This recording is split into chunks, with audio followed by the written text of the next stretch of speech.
Idog na yun eh. Labas na isang mulbas at isang kalat na yun eh. Labas ka agad.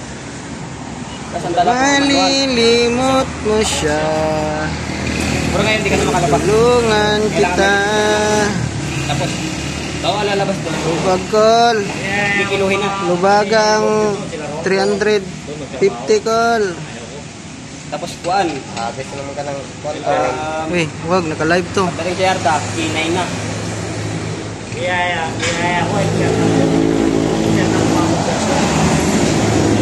Yan yung unit namin oh. Ayaw, bakit maganda? Kahit driver ka lang doon. Paparapin. Yan ang unit namin ko. Parang mo, tek niya mo. Pagbihan ka. Illusion call. Magpakiling. Sama ko. Mekanik ko. Pinante. Bossing. Si madam. Nakita ko lang yung sasakyan sa fairground.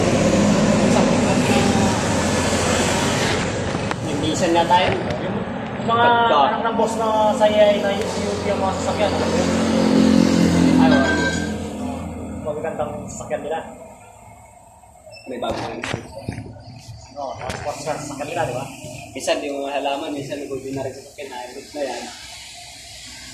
Madidid ka na lang kayo, bigla sa mga pagkikiliran eh. Pero sa kain naman dun sa Awaka.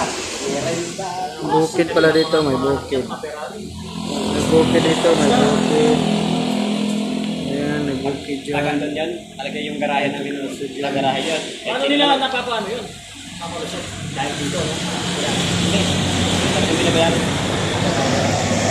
Kasi, mas mahal pa yung ingay yung paparating yun. Kung ano gano'n ang pangkakagdan daw nila na yun, pagka inano mo dito, mas malaki pa yung tax kasi Tutulungan kita. Malimot na siya. Na walang bayan. Sabay, magsabi mo ito, gagamitin namin na sa ganyan kanya. Oo, pero nga lang kami, boss, nag-out sa bato. Hindi, hiramit lang, hiramit namin piraso.